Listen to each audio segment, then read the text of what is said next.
Stormtroopers and statues, homemade costumes and guest signings can only mean that a comic convention is in town, and the bank holiday saw Portsmouth hold its first ever one.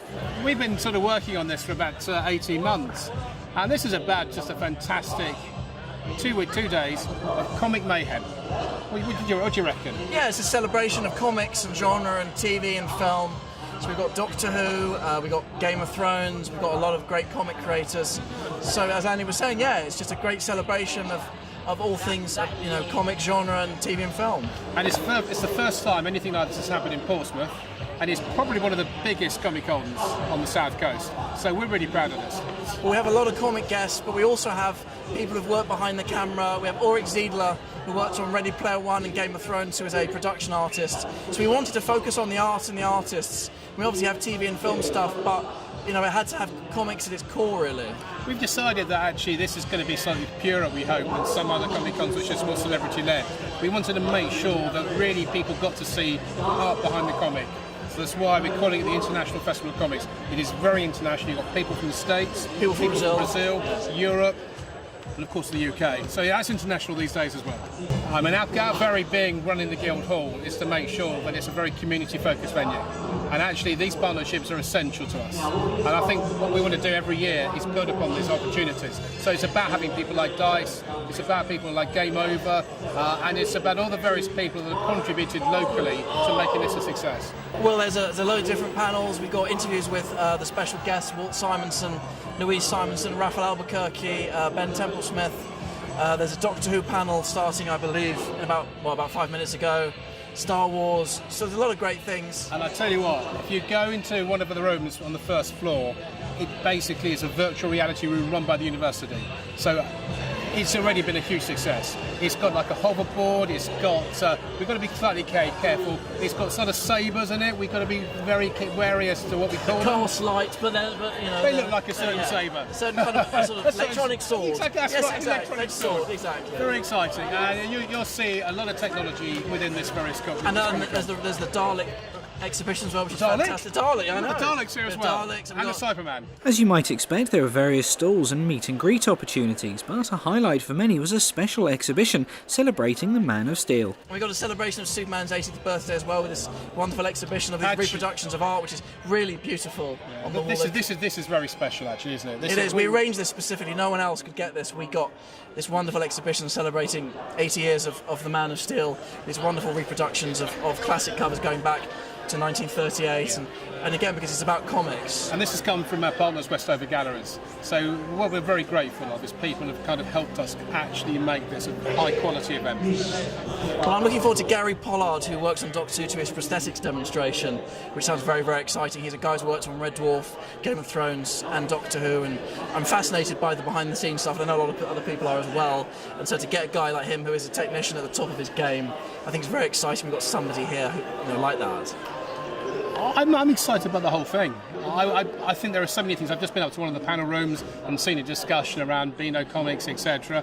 I equally know that later on today, my colleague here and another guy a friend of ours who works for Tripwire magazine will also be hosting some really great panels. So it's about the whole. For me, it's about how we got every part coming together. Exactly, they all complement each other. I think so. They all work in tandem. I think so. Among the comic book artists and the prop makers was one man with many voices, who's taking over the mantle of bringing to life a popular crime-solving duo. I grew up with Scooby-Dooby-Doo, but Scooby-Doo was around before I was alive.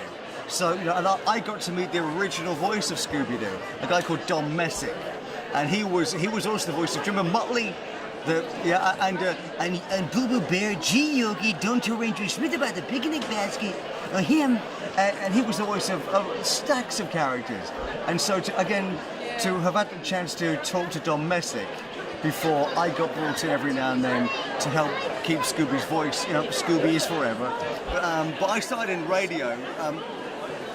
Learning how to make other people sound like Hollywood, and then bit by bit I kind of taught myself, because it's what I've always loved, and it was this organic thing. There was never any master plan, but now I find myself working on projects, brand new projects, creating new characters, but also every now and then being brought in to continue the character voices of shows I grew up with. So, you know, every now and then I'll find myself in a studio going, like, man, this is really creepy, Scoob. Right, Scoob? Yeah, creepy. Scooby-Dooby-Doo. It's terrific because it means I can have a regular life, but it's more about the characters than me.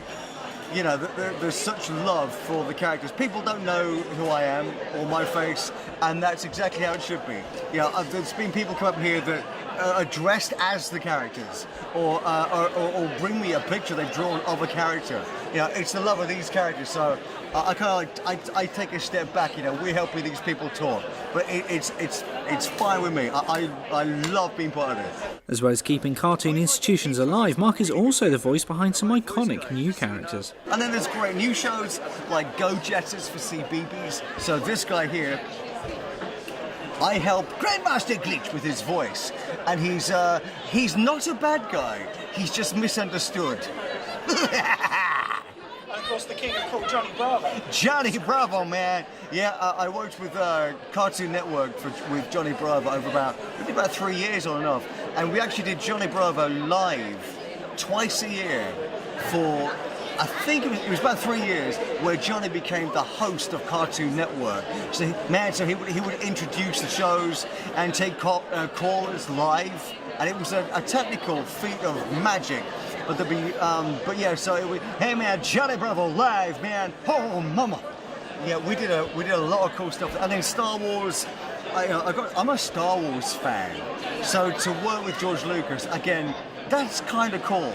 So, you know, yes, I do this day to day, and I love the fact that it's on the scale that it is, and that the people that I work with are terrific, but I'm still a fanboy. It's usually the latest one that you've worked on. So there's, I mean, at the moment, the latest one is this guy, Captain Rigby from Thunderbirds Are Go. He has the coolest hair in television, that guy. But there's, and again, I grew up as a big fan of the original Thunderbirds, and and I'm a fan of the new Thunderbirds. So to be brought in to be part of that now in Series 3 it's really exciting, because you're working with brilliant people in the room, from the directors, the writers, the cast are terrific. And so, until next year, take it away, Scooby. Hi there, you're watching That's TV. Like me. Hey there, how you doing? You're watching That's TV.